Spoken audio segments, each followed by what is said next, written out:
Hey again, everybody. It's Professor Smith here. I wanted to spend a little bit more time talking about MLA citation, quoting, or what we'll call in-text citation. I mean, a lot of other people call it in-text citation, not just us. So I've asked you in this first paper, which is due on the 28th of September, which is very soon, so I would imagine most of you have started. So in this paper, I've asked you to use outside sources, not just your own ideas, not just your own words. When we use anybody's ideas, whether it's a direct quote that we are literally copy and pasting word for word, or whether it's an idea that we're borrowing from them, or whether we're summarizing an article or a film or a podcast, regardless of how we're using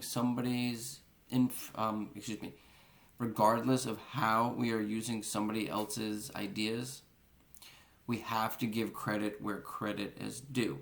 And when it comes to MLA, Modern Language Association, typically they want two things from us. So that is the author's last name as well as the page number. Now, some of you have already been searching online, and some of you may already be saying, hey, I found a source and I didn't find any author name. And hey, I found another source and it didn't have any page numbers. Well, MLA has sought through this, the people who work on the board, and there are things that we do. So for instance, if you cannot find an author's name, instead you use the name of the article. If there is no author's name or title, you use the name of the publication or website. So it does vary. There will always be a publication, so you will at least have that to refer to. Now, for page number. If there is no published page number, you do not use a number. Now, what do I mean when I say a published page number? So if you were to be reading a newspaper, one physical in hand, you would notice the page numbers printed in the bottom right or top left, wherever they might be. The same for a printed magazine or a book that you'd hold in your hand. Now, when you're viewing a website, even the NewYorkTimes.com, you scroll down, you don't see page 1, page 2, page 3. So the publisher hasn't created page numbers for that page. If you print that page, your printer might add page numbers, but that's not what the publisher has intended. Your printer might be smaller or use bigger paper, so your page 1 might be different than a page 1 of someone else's. So, if you're scrolling through a website and you do not clearly see page numbers indicated, you're not responsible, according to MLA, to put the page number. Do not instead use the year. Do not instead use the paragraph number or sentence number. You would just simply leave that blank. So, besides knowing how to do it, it's important for you to know when to do it. There's pretty much 2 times that you're not required to give a citation or let me know who's speaking. The first time would be when it's your ideas that you've come up with on your own. You don't have to quote that. You don't have to quote yourself. The other would be common knowledge that everybody knows. Human beings need air to breathe. You wouldn't need to go to Encyclopedia Britannica in order to find out who invented that concept or theory. If you were to say that most people in the United States use smartphones, you wouldn't necessarily need to go and find a source that says that, because most people know that to be true. If you were to say 85% of people in the United States use smartphones, that would need a citation. You would need to tell me where you got that fact, because it's very specific. So other than your own ideas and really common accepted knowledge, truth that we could all accept, You need to tell me who's speaking, where you got that information from, whose idea is who. If you're not clearly indicating that in your writing, it's really easy for me to blend who's talking. It's really hard for me to see if it's your ideas or if it's somebody else's ideas. And for you, it's really clear. You're the writer. You're the thinker. You know what's going on. You know what you've read. But for me, the reader, somebody who's not in your head, it is a lot harder for me to determine, distinguish between those two things. So you got to give credit where credit is due. And when you are quoting, using MLA and even an APA in Chicago, it's more in an academic sense that you would be doing three things. And I mentioned this a little bit earlier in the PowerPoint presentation that I was going over when I spoke about a quote hamburger.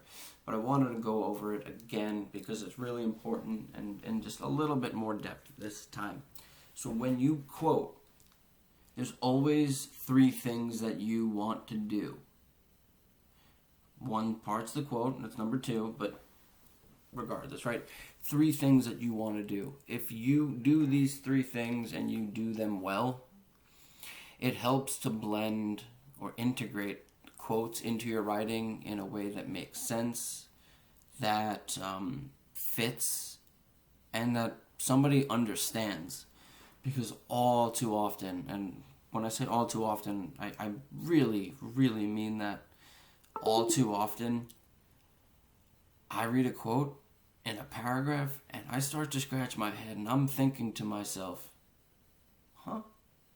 why is this here? What does this mean?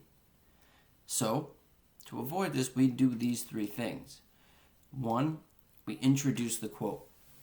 So at minimum, you would tell me who's speaking, the author's name, the publication, the movie, and you would give some sort of action word to go along with it, like Professor Smith says, or Mr. Peanut argues, or Simba disagrees with Scar.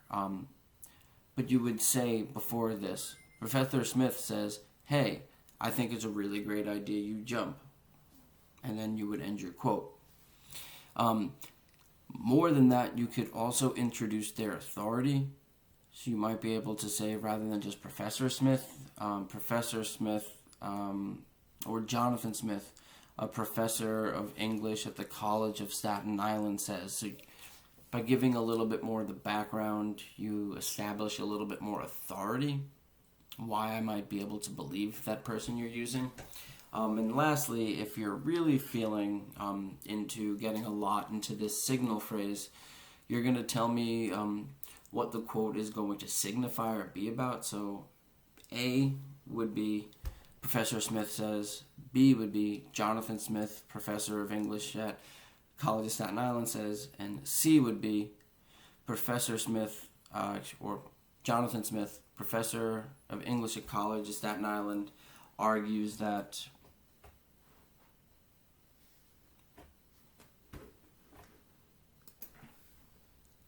wait, nope, that one doesn't make sense, sorry. C would be Jonathan Smith, professor of English at the College of Staten Island, who is long committed to doing backflips, says. Right, so by adding in that long committed to doing backflips signifies that this quote is going to be about the importance of doing backflips. Sorry about that. So after you introduce your quote, and for me, I would be using a mix of A, B, and C. Typically, when I first introduce a person or a text, I would use either B or C.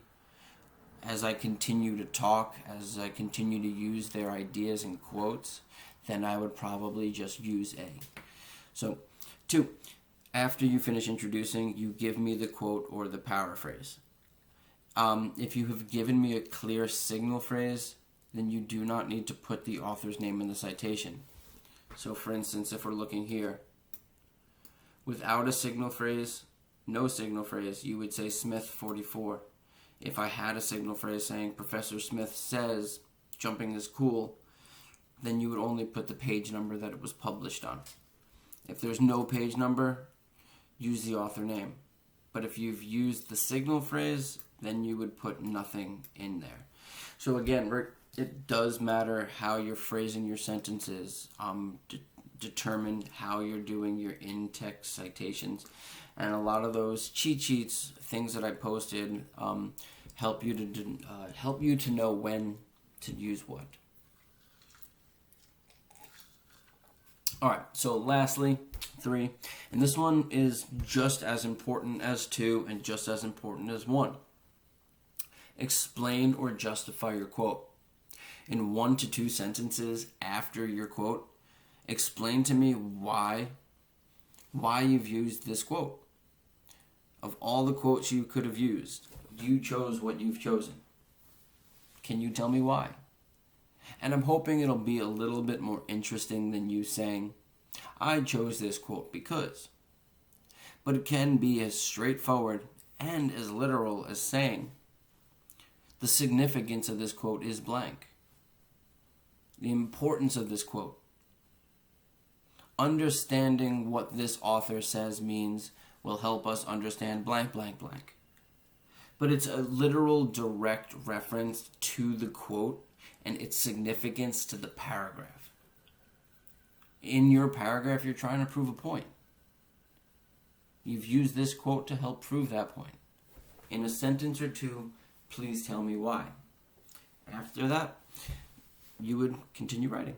But for each quote, you're thinking about doing these 3 things. You're introducing, you're quoting or paraphrasing, and then you're explaining, justifying the significance of your citation. So before I end for today, and I will post this as well so you have this little cheat sheet for yourself, I just wanted to go over a few quick little tips that I have for quoting and paraphrasing. 1, don't start your paragraphs with quotes. I'm going to talk in a video probably tomorrow or the day after about body paragraphs. And this will probably make a little bit more sense then, but in a nutshell, a body paragraph starts with you telling me what the paragraph's going to be about. So if you're using a quote, it's hard for me to understand what the paragraph's going to be about. We try to avoid quotes or paraphrasing as the last sentence. Again, I'm going to talk later this week about body paragraphs, so this will make a little bit more sense. It's not a no-no, but again, you wouldn't want to do this on every single paragraph. Especially for short papers, 4 to 6 pages like we're doing, you really want to avoid using really long quotes. I find students who use 4, 5, 6 sentence quotes in their paragraph, and it's maybe 1 sentence of theirs, and then 5 or 6 sentences of somebody else, and then maybe 1 or 2 sentences of theirs at the end. And at that point, whose paragraph is that really? Is it yours, or did you really just copy and paste something else and you're quoting it? So technically it's not plagiarism. So we try and keep it short. Think about it with these little catchphrases: short, sweet, and to the point, less is more, so on and so forth. The first time you introduce a new author, give a bigger signal phrase. Like I explained when I said, when I first introduce a new author, I'll either do B or C. As I continue to use their ideas, I'll move on to A. Try and mix quoting and paraphrasing, not necessarily 50-50, not even necessarily 60-40, but at minimum, I would say 70-30. Even if you paraphrase, you still must give signal phrases and citations like we're talking about here. So these 3 things, the quote hamburger, quote tofu burger, applies to quoting, to summary, and even to paraphrasing. So please make sure you're trying to integrate this stuff successfully into your papers. If I notice issues, problems, I will comment and try and help you to be better in the future. But a lot of this stuff is muscle memory, so my recommendation would be to have those cheat sheets up, this tip sheet that I posted here, have them up while you're writing, or make your own and put it on a little post-it note that you could put to the side of your computer. but it's really a matter of remembering this stuff, ingraining this stuff. A lot of this stuff I don't need to even look at because I've used it so much, I've talked about it so much, it's just second nature.